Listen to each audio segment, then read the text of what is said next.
We're going to go live right now. So here we are live, everybody. So check this out, okay?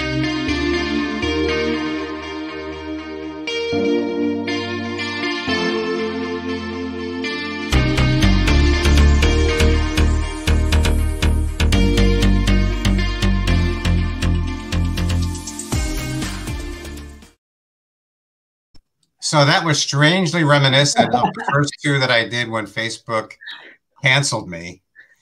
And we were yakking away, Jackie and I were yakking away, and we thought we were live and we weren't live at all. Kind of reminded me of that. This time it was user error, though. We're rocking. That's all right. We're official now. Yeah, we're totally live. So anyway, yeah, I think it's really cool that you guys are here today because, you know, with Warren and Vanessa, being a couple of years older than you guys, been around a little bit longer and being in the business for a good period of time and all of that, and being married, having kids, and, kind of wrestling through all of that. Mm-hmm. I think it's awesome that you guys are in your 20s and you're just kind of starting out in that journey, so to speak. You're going to be able to hear how they did it, kind of thing. Yeah. And they are a couple who have really, to me, they're just such a great, solid example of all that good stuff. So, just want to make sure that everybody knows, like it's scrolling along the bottom there, post your questions. So towards the end of the broadcast, that we can answer some of those questions. So you're welcome to go ahead and type them in, and Vanessa and I will field those. And right now we are going to introduce Warren and Vanessa. So good to see everyone. Great to be with you. Thanks for that introduction. We appreciate that. Always stemming from our past, which we're going to be talking about today, to be introduced and to say that we have great things going on in our lives. And just to be on a platform with Bill Hoffman, oh my gosh. We've spoken in a lot of areas and a lot of places, and this seems to be the most exciting. So thank you, Bill, for having us. That's really awesome. Thanks for that. I really appreciate it. I feel the other way around, I feel privileged to be with you guys, because you guys really are a good example of pillars, in the organization and just as a couple and as a family. So you're the kind of people we want to have on here and be examples for people to listen to and follow. So I guess we're in a mutual admiration society right now, right? Yeah, it seems that way. So anyway, Warren and Vanessa are definitely going to be jumping in with tons of questions of their own. I think they wrote down 10 or 12 pages of them, so we might be here for a while. Bring them. But just as a means of a little bit of an intro, I think I've known you for about 7 years, right? 6, 7 years? Yeah. I'm looking at my temperament test. Originally, it was for 2015. So that was the event that we had at the center at the center around Christmas time. Yeah. Right. So that's when we started to get together, and you've been married 16 years and in the business 18. 16 years. Mm-hmm. And you have 2 boys. Go ahead. I said when Matt and Vanessa were 2 and 4. Yeah, that sounds.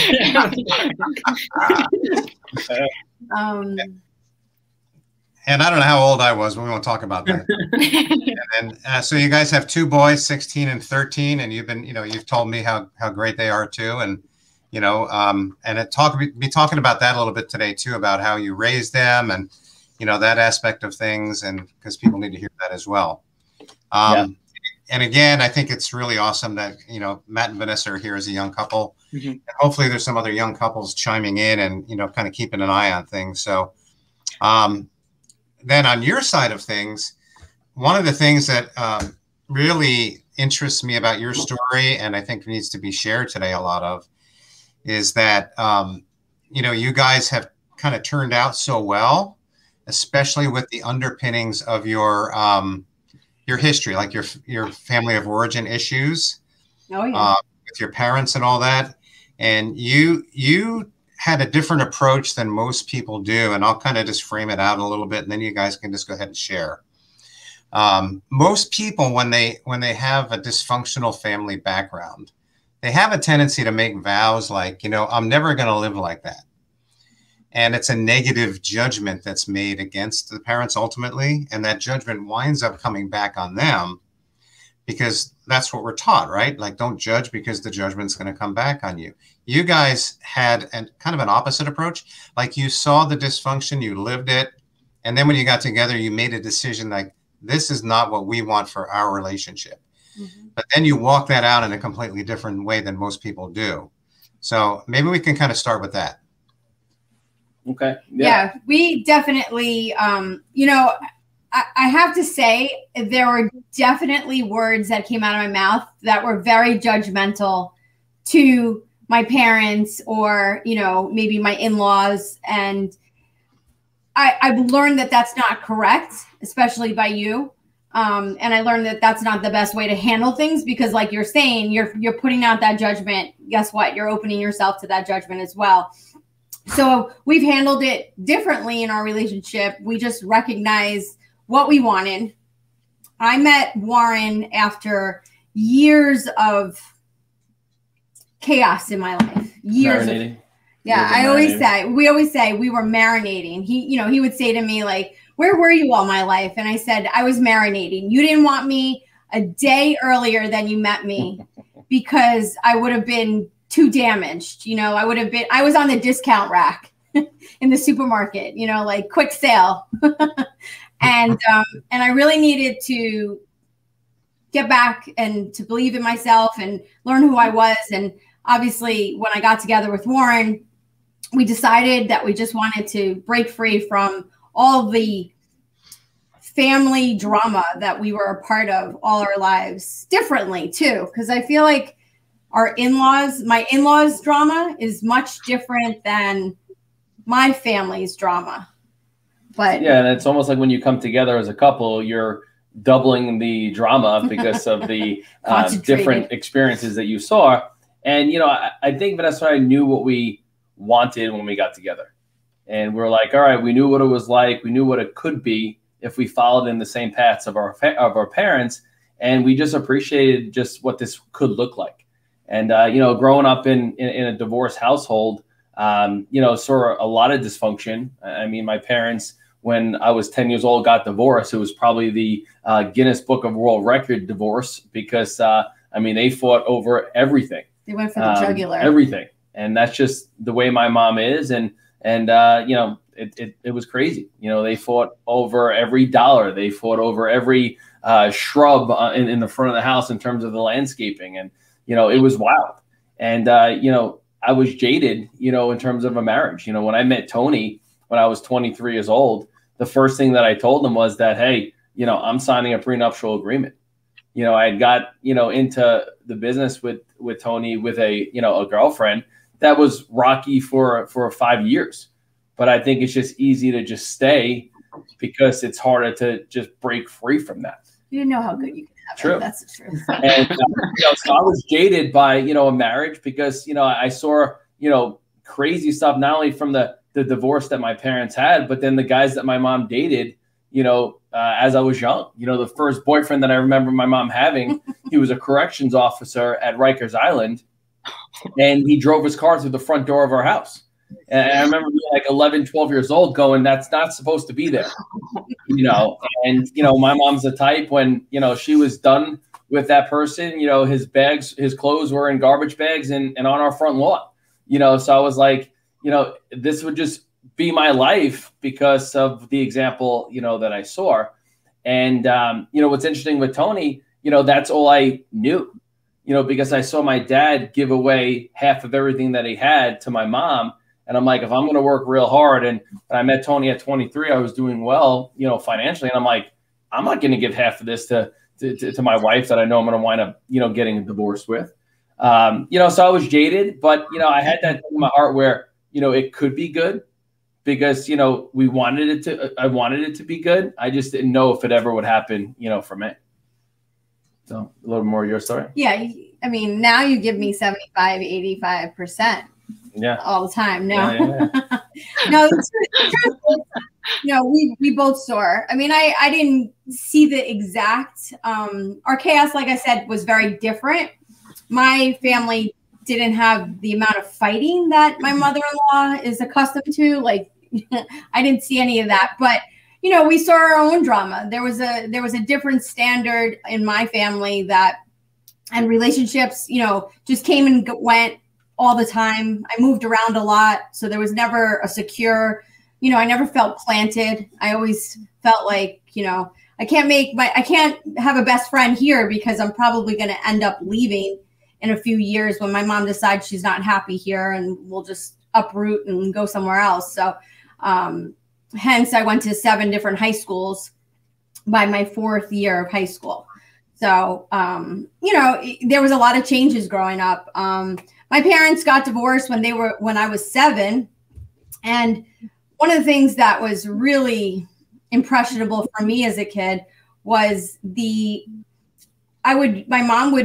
go to sleep in my bed, and then I would wake up in someone else's bed, because in the middle of the night, my mom would have a fight with my dad, and my mom's instinct was to flee. So she just left, and I was sleeping the whole time. She would pick me up and she'd take me wherever she was, you know, whoever's friend she was going to. And then I would wake up 5, 6, 7 years old, and kind of like, I remember like waking up and going, where am I? Like, this isn't what I went to sleep to.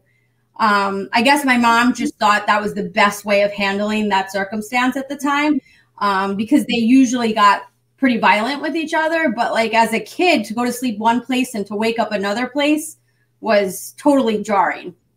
But we've had many different situations growing up that, you know, and we've seen them keep making the same poor decisions. I mean, you know, my mom, you know, would always, well, where could I find a nice guy? Well, the place that she was meeting them was not going to give her the ultimate result. You know, she always met him in a bar or a club.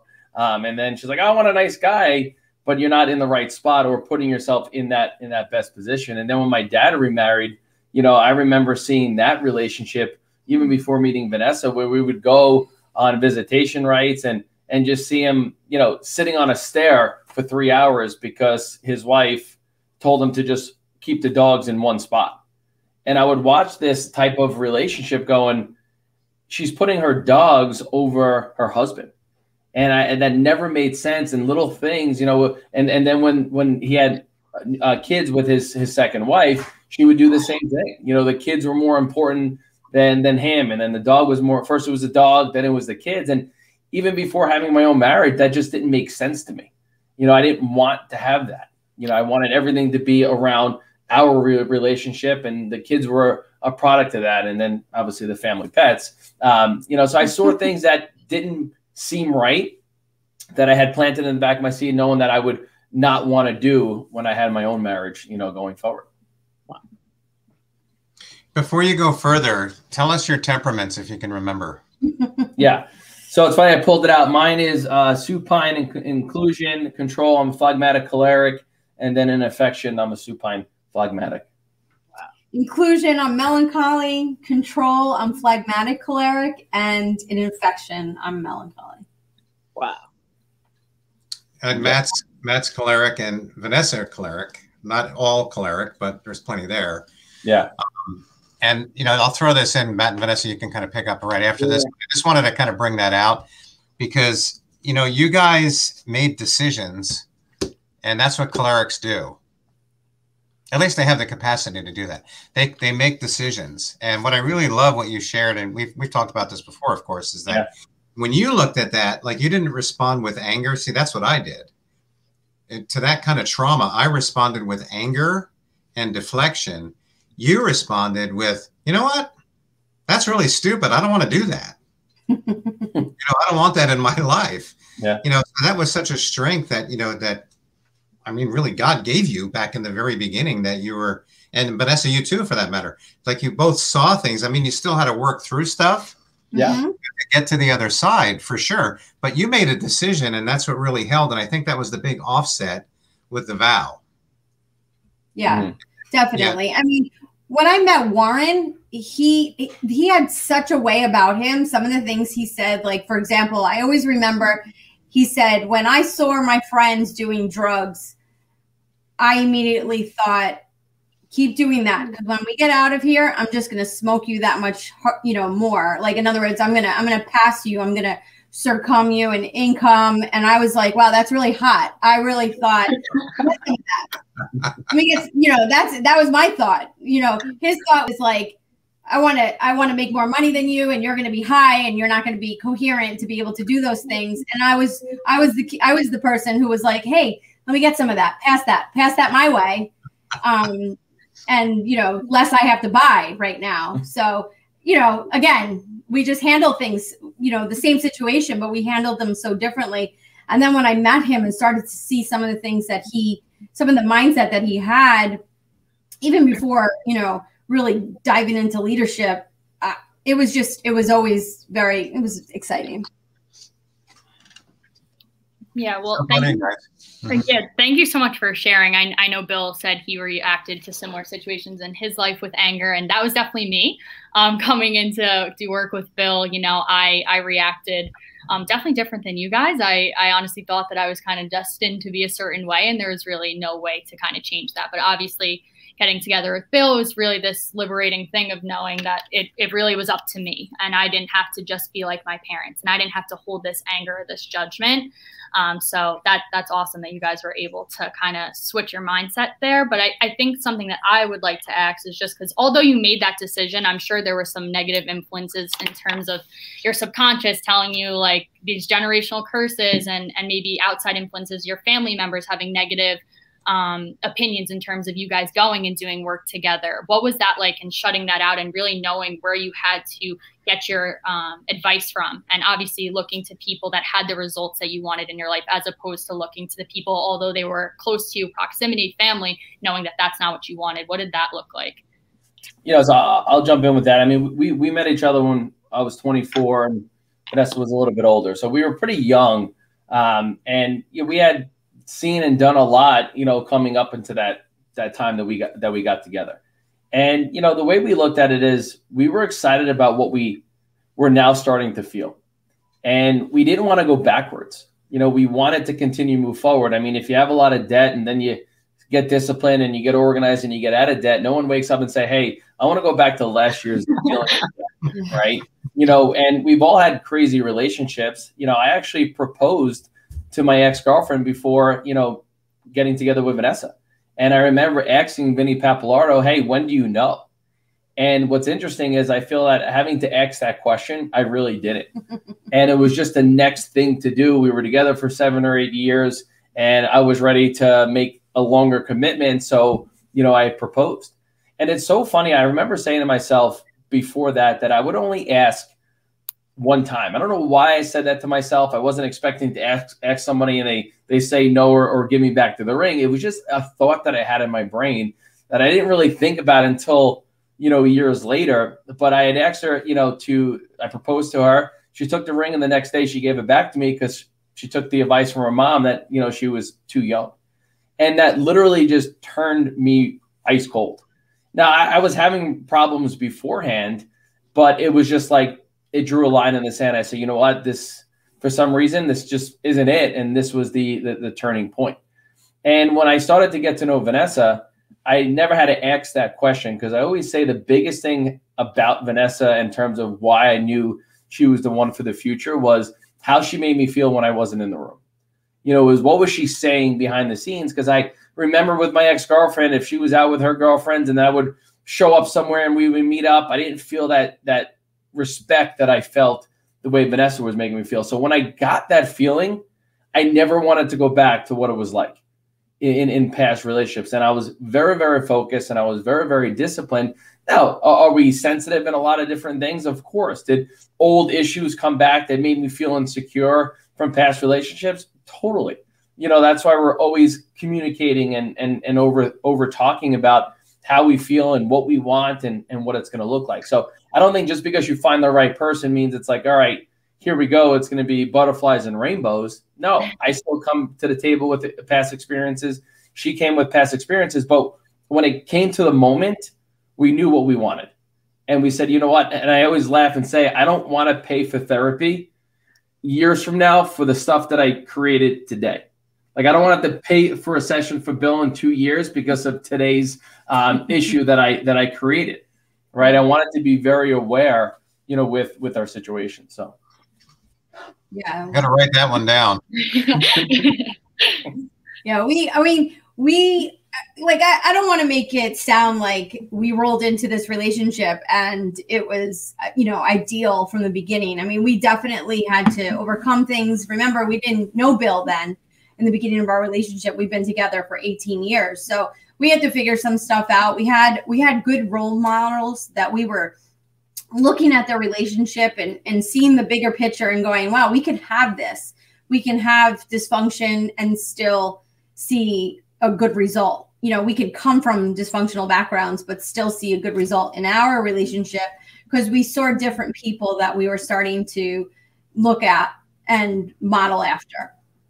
To dive deeper, I mean, we definitely dove. I mean, I remember I had so my 20s before I met Warren was very promiscuous. I was in the clubs. There was very little clothing, if any at all. Like clothing was optional from like 20 to 25. So that was the life that I was living, and alcohol and drugs and all of that was wrapped in as part of that life. So I definitely, you know, I had some major daddy issues or dad not being around. You know, I have a great relationship with my father today, and we spend good quality time with both my parents, my mom and my dad. But, you know, growing up and not having dad in the household definitely made some, you know, I had some daddy issues. I had some, please pay attention to me, please tell me I'm beautiful issues, you know, and I was looking for attention from the wrong type of people. So I had to go through that period of time. And then I was disrespected enough, and I was insecure, and all the things that brew in that time. And then I met Tony, and I started to see relationships that were solid. I started to hear couples compliment each other and really want to be with each other. And I just, you know, at first it was like a facade. I was like, wait, these people exist? Like, not every married couple hates each other, you know, or talks badly about each other. I mean, there isn't a family member in my household and any of my family that when the spouse is not around, they're talking smack about each other.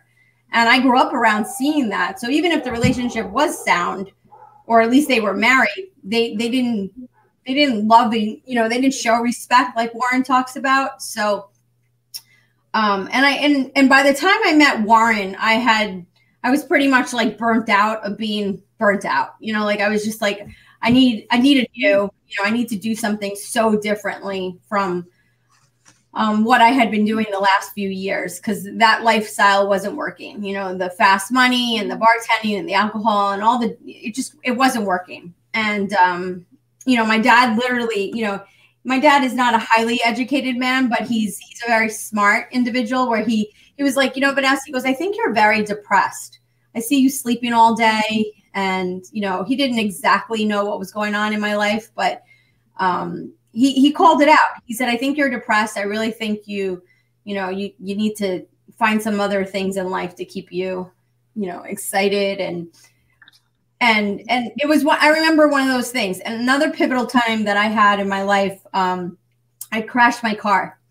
I left the club. I wasn't heavy. I was drinking. And I flipped my car. I was on a cell phone. I was allowed to be on a cell phone at that point. It was, you know, years and years ago. And I flipped my car, and it was 4:30 in the morning. One car was behind me, and the guy came out, and he was like, are you okay? And I was fine. I had stayed conscious the whole time.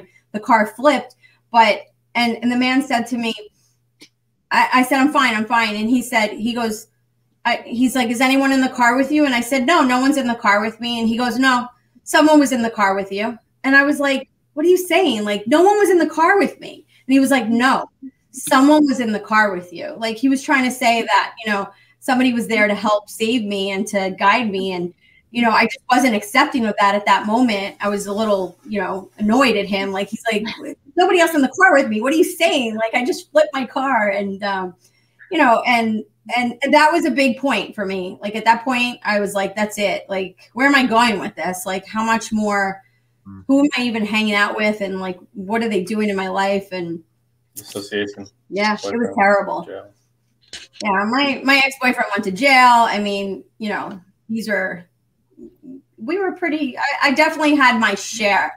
So by the time I met Warren, it was like, I can start from a clean slate and meet somebody who's who's got a head on their shoulder and who wants bigger things out of life and is willing to work for it. That was exciting for me. That's amazing. Thank you so much for sharing. Yeah, I think like just seeing how you guys didn't allow yourself to fall victim to your circumstances and you didn't let yourself get in the way and the things around you, it's just so empowering to know that anyone can really overcome the worst of the situations, your family situations, whatever it is. It's really up to you. So that was amazing. Thank you. Yeah, thank you guys. You know, a major question I have, and it's an honor to be here with you guys. You guys are some of the people that Ness and I look up to. You know, we talk about all the time, like if we could have kids and a lifestyle like Warren and Ness in, 20 years, that'd be amazing. And a question that I really have is, and I think for anyone on here that's younger, I think with our generation, especially, whether it's this or a business or an opportunity, we have like this honeymoon phase. And I think part of the issues with our generation is that once that fades with whatever it is, whether it's a relationship or an opportunity, anything like that, we think it should look a certain type of way. And then when it's not how we envision it to be on the front end, we abort mission, so to speak. And I see it all the time. I see it all the time with relationships around me in terms of our age, early 20s. So for you guys, obviously, it's incredible that you were able to find each other and then pivot and kind of make new decisions together. That journey over the last 16 years of kind of constructing the life that you guys have today in the relationship, Jordan always told us that like we have to fight for a great relationship. So, over the last 16 years, has it, I know you said a little bit, it hasn't always been sunshine and rainbows, but how has that journey been actually creating that relationship that you guys have together? And I'm sure those root systems have come up over the last, few years. And what advice would you give younger couples like us that think it's going to go a certain type of way and it probably not? Yeah. It doesn't matter your temperament, your background. We're all sensitive with certain issues, right? No matter how much training we have from Bill and all the stuff that we do with self-development, we're all sensitive. We all have our own issues, right? And it's how couples complement those issues, I think, either create more issues or create, a unity or a bond. This life or world, is tough, doing it, right, when things are together. I didn't want to have to add, relationship challenges, to the equation. So, understanding that is, Vanessa and I are just very real with one another. And she does a great job just complimenting me and not trying to change me to be something that she sees, but she is always very good at just pulling the best out of me. And then it wants me to be even better for her.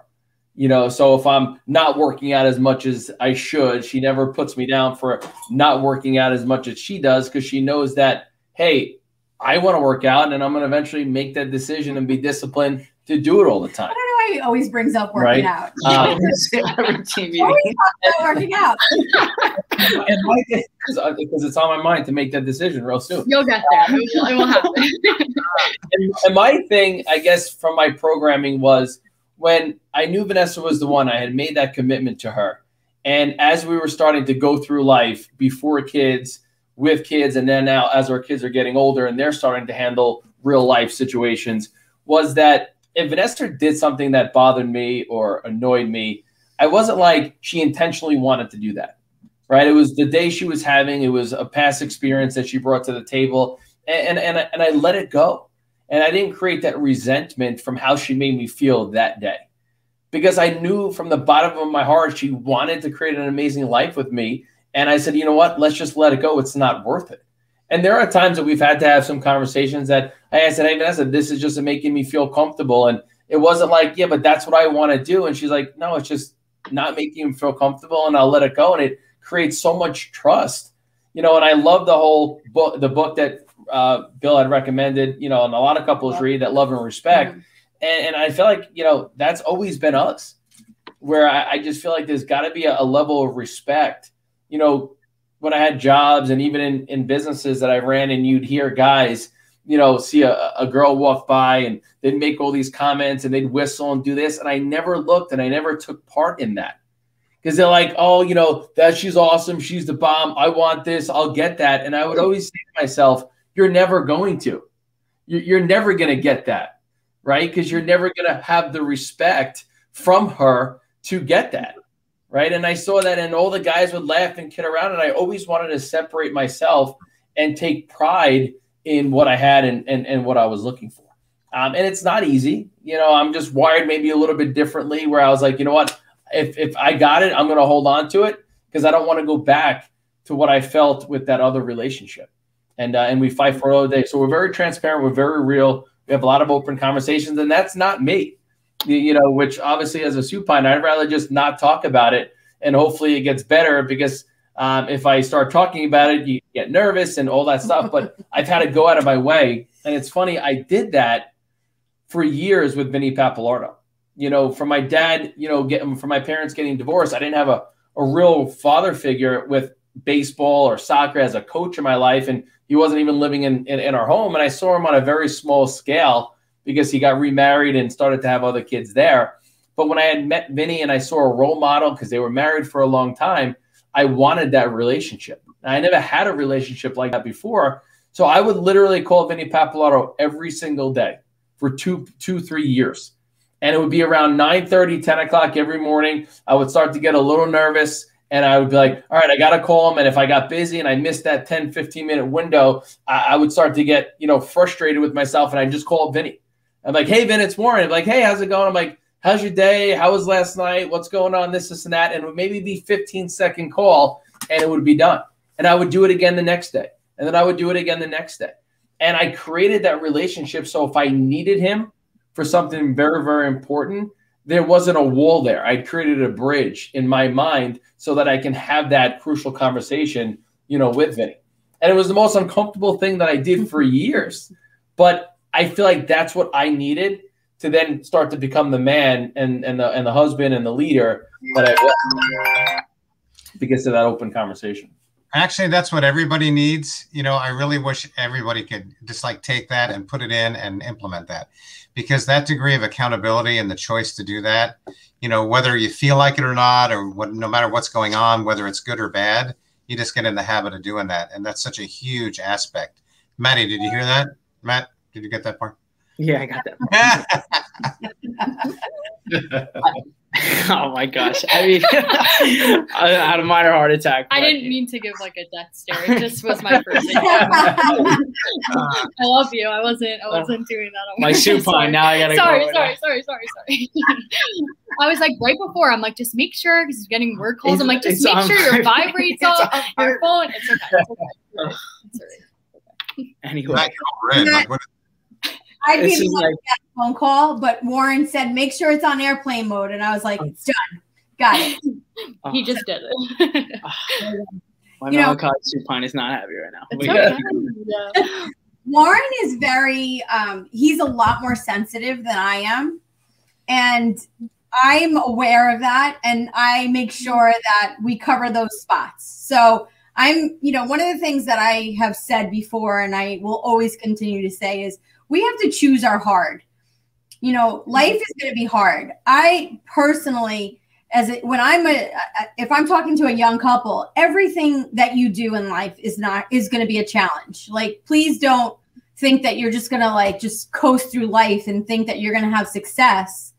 And I'm talking to somebody who wants to be successful. I'm not talking to somebody who's just okay with status quo. But if you want to have success in a relationship, in business, in anything, you're going to need, it's going to be hard. And what I say is that I want my heart to be with my husband. I want my heart to be with Warren. I want to know that if I'm up against something or a situation or anything, that I at least I have somebody that I can count on that is always going to be there. And if it means that we have to work through things, you know, again, I mentioned he's very sensitive, much more sensitive than I am, but I don't make him feel bad for that. I just make sure that I cover those things. I make sure that I don't put myself in a position where I'm compromising his feelings and making him feel insecure, or, you know, making him feel like something's out of line for what he wants. And that just works. I've done it the other way. Trust me. Before my husband, I did a lot of things. You know, I used to say, this is who I am, take me as I am. You know, I used to say all these things, you know, You can't change me. This is who I am. I mean, literally, I used to say the silliest things when I repeat them, and I'm saying them out loud right now. And I just don't think, I think that's so close-minded. You know, that lack of desire to grow in an area that we suck at is life. You know, and I'm not great at everything, but if I've got my pillar with me, then I can figure the rest of it out. And that's how I view my husband and this relationship. And, you know, again, and then our children, we're trying to not do what we saw growing up for our children. We're trying to create a space where, I always say, listen, our kids are probably going to need some form of therapy because that's what needs to be done, but it's not going to be because of some of the things that we needed therapy for. It'll be something else, you know, it'll be something else that they have to work through or some other challenge that came up in their life. But we're creating the secure, loving home that we didn't have growing up for them to see. And then hopefully we break that, you know, we're the generational curse that we wanted to break. You know, the 7 divorces that have happened in front of our eyes, we're not partaking in by choice. And it keeps us, you know, real, because even when we hang out with our families today, you know, they're still in the same cycle, you know, with the same relationships, talking about the same stuff, not being where they want to be. And it just gives us real life. Like, all right, we're excited about where we are today and where we continue to plug into and moving our family forward. I want to throw this in, and then Matt and Vanessa, you can maybe pick up on this. Yeah. You know, what I'm seeing here again is a lot of maybe in the past, you know, when we're growing up and we're coming out of our dysfunction and everything else, and not everybody does that as, I'll just say, as well as you both did. But one of the things that you did do, again, is make a lot of choices. Like, you had a lot of self-awareness, not just for yourself, but for the significant other in your life. And you know, because of that, you make choices that don't push the buttons of the other person, or don't criticize the other person, or when you said before, like loving and respecting the other person. These are all choices that you're making because you can see that, well, it's pretty clear that if I choose to do this, then I'm not going to have the desired result that I'm looking for in this situation. It's funny because today's daily is all about that. Is like, do things that get you where you want to go, and stop doing things that don't get you where you want to go. It doesn't take rocket science to figure that out, you know. But the thing is that we have to choose it, and you're going to choose it when you start to see, like, no, wait a minute, if I say that, or if I take that posture in this relationship, that's gonna hurt this person, or that's gonna tear them down. So Matt and Vanessa, you know, and knowing you guys a little bit, I'm wondering if you picked up on that and you see how well that's worked for them.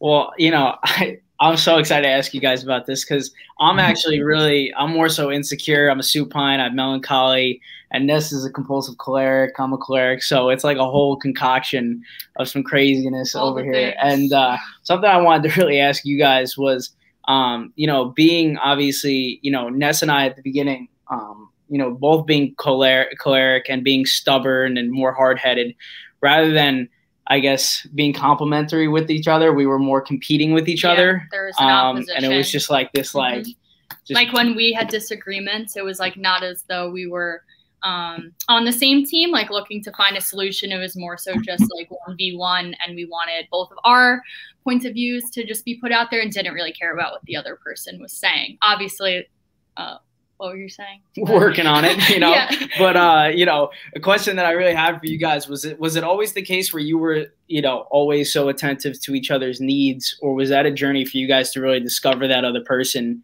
Learning, you know, temperament, I think, has like a big part to do with that, for us at least. Yeah, just, you know, like understanding and learning, and not wanting someone to conform to the way that you react and you respond, and just not expecting that person to be who you want them to be, because obviously that's just going to create this like unfair expectation.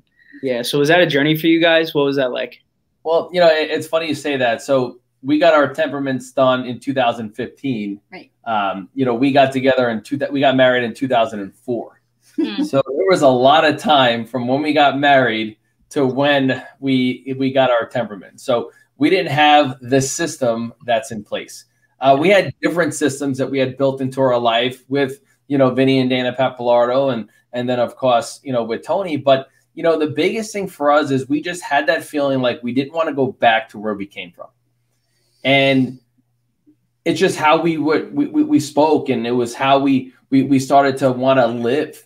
And, we fought it out. I mean, the things that our relatives used to tell us when we got together in business was that, oh, if you don't talk about this business together, then there's probably nothing else for you to talk about, or them making you get married because, you do more business together.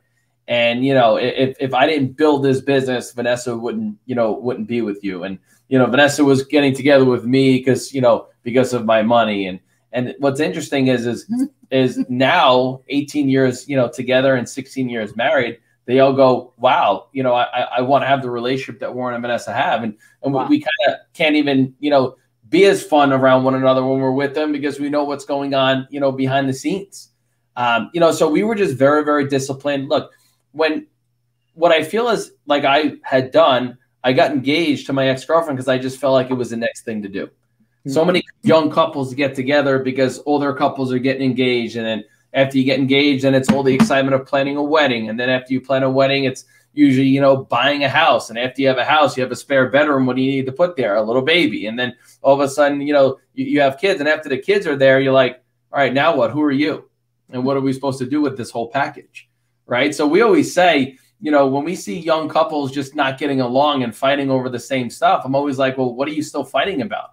Did you discuss last fight after you had it and try to adjust and learn? Because, I want to spend every day with Vanessa. I want to be able to create every moment and create a platform so our kids can be like, oh, they're kissing again, or they're hugging with one another again. I mean, what you guys are learning and doing as young couples, you're changing generations. Our kids will not be in therapy because of what they're seeing us do today.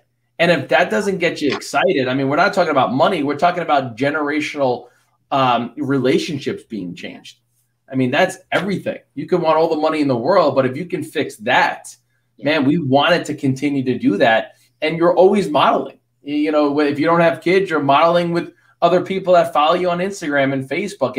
And don't be phony, be real. We want it to be genuine all the time. And it takes work, but I've always heard marriage is the hardest corporation you'll ever run. There's a lot of moving parts. There's a lot of emotions. There's a lot of factors that have to come together. But what else are we going to spend our time doing? Right? Everything else, all the things that you get out of it are just, little bonuses. This is what we wanted to work on all the time. And when someone says you can't do something, my personality is like, I'm going to show you. I couldn't show people in sports because I kind of sucked at everything. Well, man, I can show you in the game of life. Like, this is my trophy right here. Our biggest victory is the relationship that Vanessa and I have created.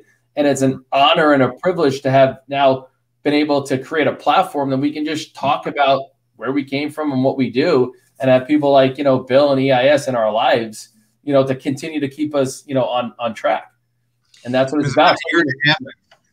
Sorry, I was about a year and a half ago. I told Matt, I said, Matt, you're a forerunner, because he had such a massive transformation at the beginning of our time together. Matt, I'll have to have you come on by yourself one day. I'll just interview you and tell that story, because it was such a dramatic, change.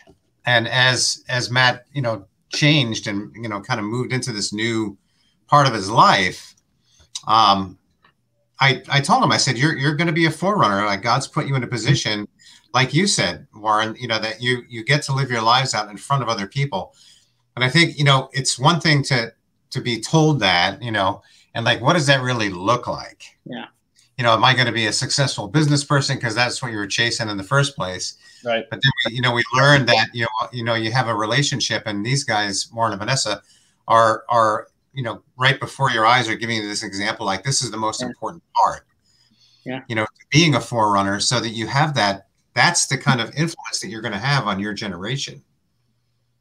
Yeah, it's incredible, and you guys are such forerunners, especially for us, because, I think for Ness and I, whenever we see a couple that, has a successful marriage, we never get to see underneath that and what that actually looks like. We're just like, oh, that looks successful to us. But to really hear how authentic you guys are, I think like, I just know I appreciate it so much, and, you know, so does Ness. But, you know, one thing that I've been dying to ask is, obviously, as you guys have created this pillar, this incredible relationship, I can only imagine, like, Warren, you just alluded to it a little bit, but the little jabs and comments, like, you know, we say in the business, like, if you're doing something uncommon, you know, that example's just rebellion as itself.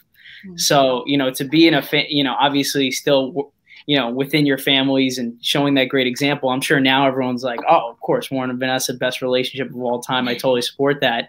Was that always the case? And if so, what was that like, kind of being a forerunner in a family where that's not normal? You know, I mean, I'm sure it could have felt lonely at sometimes, you know, in terms of your family perspective. Can you guys share a little bit about that journey for anyone else that's looking to do something similar? Oh, yeah, for sure. It is a lonely journey, you know, but it was the kind of journey that we were excited to be on because we wanted to do things so differently from our family. And they pretty much gave us the example that we didn't want to follow, but then now we had to figure out what we did want. And, you know, years later, my husband and I, we spent a lot of time. My mom's officially retired, so probably a few years back, I remember her in my kitchen, and she says to me, she goes, you know, if I could do it again, she's talking about marriage. If I could do it again, she's married for the third time, and she's still saying things like that. She goes, I would want to marry somebody like Warren. And I said, Mom, what you haven't figured out yet is in order to have a husband like Warren, you have to be a wife like Vanessa. Yeah. Boom. Queen. You know, but this is, you know, this is just someone who clearly doesn't understand what it looks like. A marriage is two people, you know, so I couldn't have just found an amazing man and treated him the way I treated everyone else in my past relationships.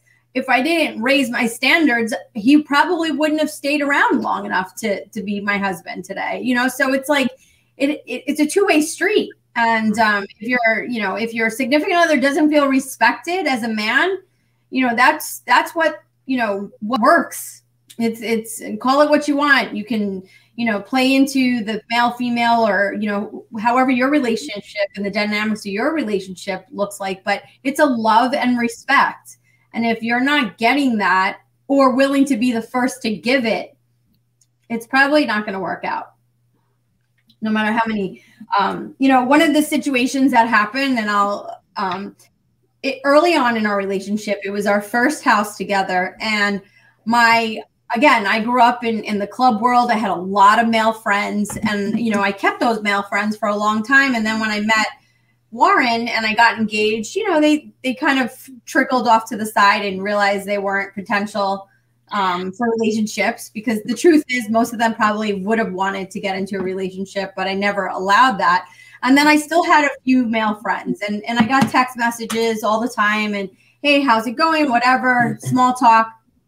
And one time, I don't know why, I deleted the message, and just a small message came up from the person, one of my former male friends. And, you know, Warren said, I don't know what it is, but I don't feel comfortable you texting this guy.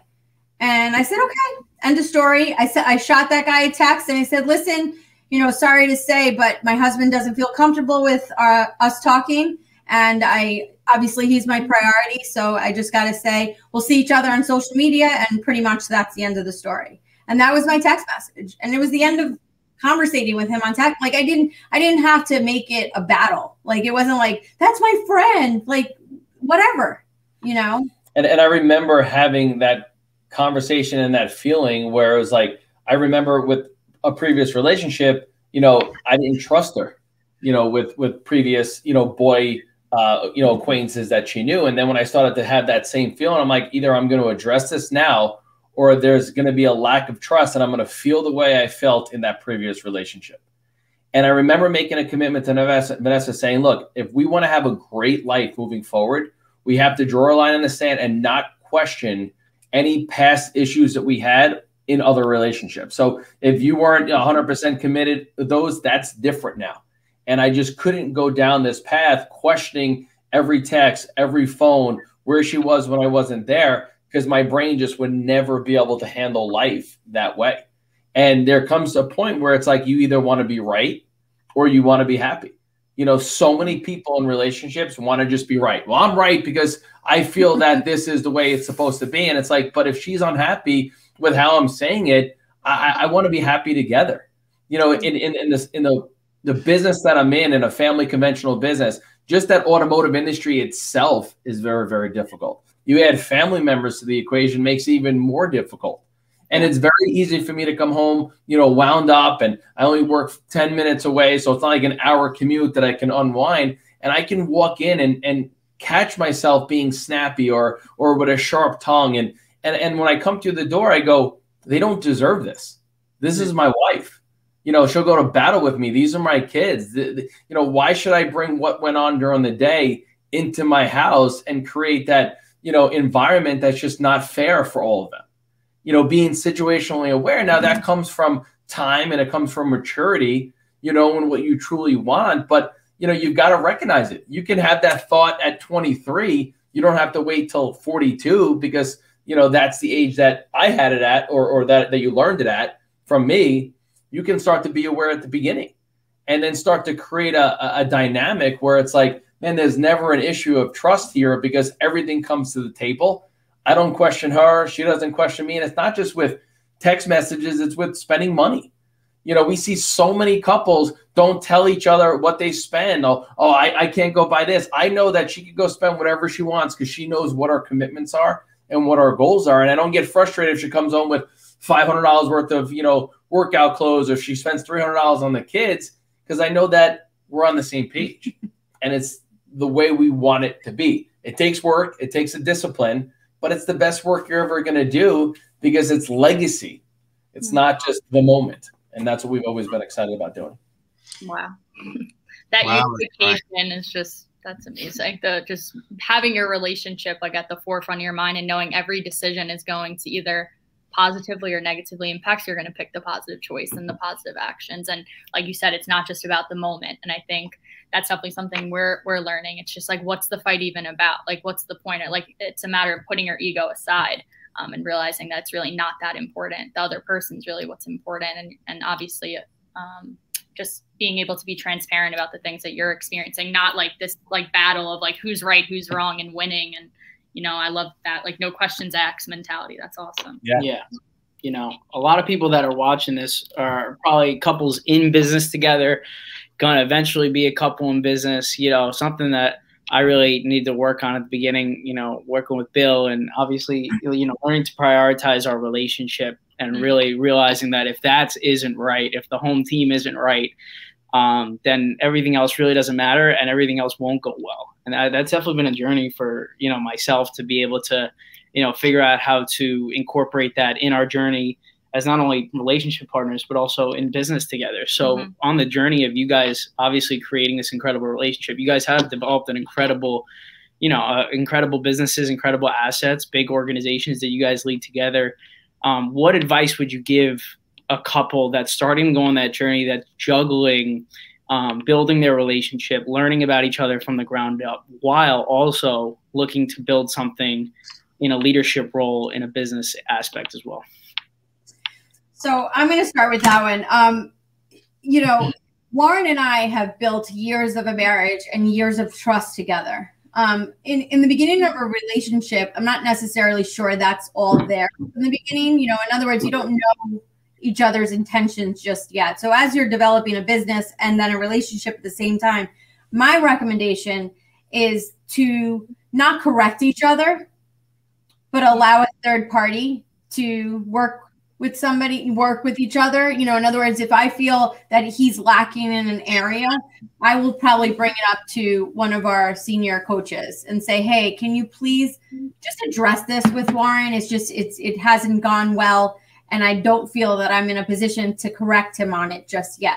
Now, Warren and I today, if there's something that's I'm off on or he's off on, I can openly correct him because I've developed that trust with him and he's developed that trust with me. So it just depends. And that's a very, you know, case by case situation. You've got to know that the intention of the person is is there for you, and they're going to bat for you. And so it's constructive criticism, but sometimes because it's so close to home, it's not best heard from the person that you love. So that's a recommendation I would have for anybody. Yeah, because I mean, every couple that's together, I mean, whether it's the guy or the girl, wants to, you know, impress the other person, right? So all of a sudden, if you're trying to get up and impress, you know, Vanessa, Matt, and all of a sudden she says, yeah, but you did this wrong and that wrong and this wrong. You're like, yeah, but I'm changing and I'm working on it. But yeah, but, you know, you're doing it all wrong. She's going to deflate you very, very quickly. And then sometimes it's at the point where these couples look at each other like, is it worth it? Right? So if I actually do change and become the person that you think I should be, are you going to bring up all the stuff that I wasn't, or you used to be this, or you acted like that? You know, one thing Vanessa and I never say to each other, or you're like your mother, you're like your father. You know, that is, no, we're not. You know, we worked very, very hard to not. Now, we love and we respect our parents. We have great relationships with our moms and our dads, but they don't live in our life. They're not creating this legacy. And there's boundaries that are in place, and we're excited about those boundaries because there needs to be, right? So it's just really, you know, complimenting having that mentorship in your life. And I think today with society, there's so much information so fast that there are so many people that want to just figure it out instead of just saying, hold on, let me check with, you know, with a Bill or an EIS counselor and say, look, this is what's going on. This is me. This is her. What's the best path to go down? You know, because we did a lot of trial and error, you know, without really knowing it was trial and error. But when we look back at the experiences and then we can share them today, it's what it's all about. You know, anytime I talk to someone, I talk about EI Solutions. I said, that's Bill Hoffman. He's me and my wife's marriage coach. And I call it a coach because they go, yeah, but you have a coach. You seem like you have a great marriage. I said, yeah, I'm on that straight line. I want to keep it that way. You know, mentorship today is gaining perspective from everything that's going on, because you could have had a great marriage in 2019 and then a pandemic hits, and, you know, your great marriage seemed great because, you know, you were working 40, 50 hours a week traveling. You came home, you loved each other. You had that respect. But then now when you're home, a lot more times things are coming out, things are bothering you that didn't bother you before. Did you really have a great marriage, or did the pandemic uncover certain things? Right? So I don't look, all right, because I have a great marriage. No, as more factors come at us, as we become more, you know, influential in life, we want to keep getting that right information. Say, Bill, Warren, read this book or do that. And I never want to think that we figured it out in anything, right? And that's the coolest part about mentorship today, where it's not a knowledge problem. It's a lack of discipline and coaching problem that I feel. And there's some foundational stuff there that it's just so big. We could do it. We could do a part 2 for this, man. But because we're kind of getting tight on time, but I just wanted to kind of point out a couple of things. Like people do want to figure it out. It's that destination orientation. Like, let's just figure it out and move on to the next thing, kind of a thing. And let's get from point A to point B as fast as possible. When we're there, it's great. And then the other thing that you said is, like, trust in the relationship is so huge. Like, you trust the love of one another in so many different ways, in business and in the relationship. And probably the most important thing you said is you referred to legacy as with you two and your family. Most people, when we talk, it all kind of strings together, is they're talking about the business aspect and how successful that they're going to be as being the legacy. Most of the time, that's where it lands. And I can always, you know, as we were talking the whole time, I was thinking of Tony's 5 levels of leadership. And I remember in level 4, it was like they've come to the place where it's not about the money. Yep. Like you said, maturing, you know, we have to get to that place. And as long as we have our eyes open and we're listening to mentors and we're listening to coaches and we're making the right choices and decisions along the way, being accountable and all the things that you guys have shared, and you're doing it with the right focus at home. I mean, that's where it always starts, you know. So anybody who's listening today, like, that's really what it's about. And make choices. You know, when you find yourself going down that road, you know, you have the ability to make a choice. Like, is this really going to get me where I want to go? Do I want to keep arguing? Do I want to keep being right? Is that really the destination that I'm looking for? Is it really journeying well, you know, so that we can really build that legacy that we're after? And let me connect with the people that are going to help me get there, because I'm not an island. I'm not going to do it on my own. So this was really huge. You guys are awesome. Thank you so much. Thank you. We need to do a round 2 for sure.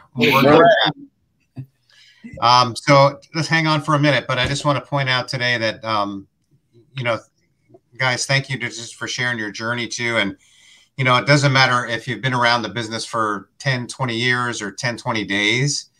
There's always room for a coach. There's always room for accountability. I love your story about Vinny and getting on that phone for 2, 3 years, whatever it was.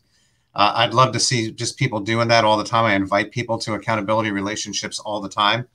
But you can get yourself involved in this kind of a relationship. Just go to eisolutions.co, not com, but co. I always make that mistake and say com, but it's .co. And we have a great team of counselors, just powerful people that are out there to help you to dig deep, to get those priorities set right. So you're welcome to do that. And you can also email Amanda. She's probably going to be real happy to hear this at eisolutions@gmail.com if you have any questions or difficulty on the website. The process, once again, let me see if I can find it this week. It's somewhere laying around. Here it is. Process is available on Amazon, which we'll talk about a lot of this stuff that we talked about today. You can get it on Kindle, you can get it on Audible, and you can get it in paperback. And I was talking to one of our other counselors, Marie, today, and I just want to put a little shameless plug in for Marie's book, No More Anxiety. Nice. Yes, this is a journal-oriented book. She covers all the bases in there.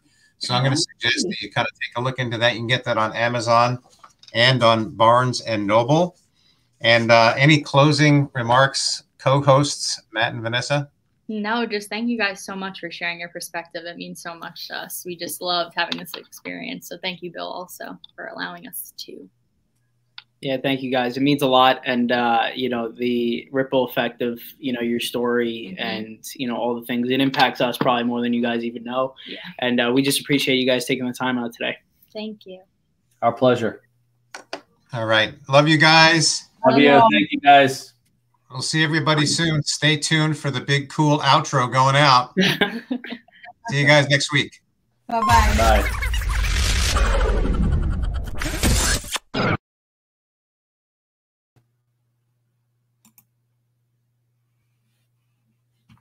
That's the outro.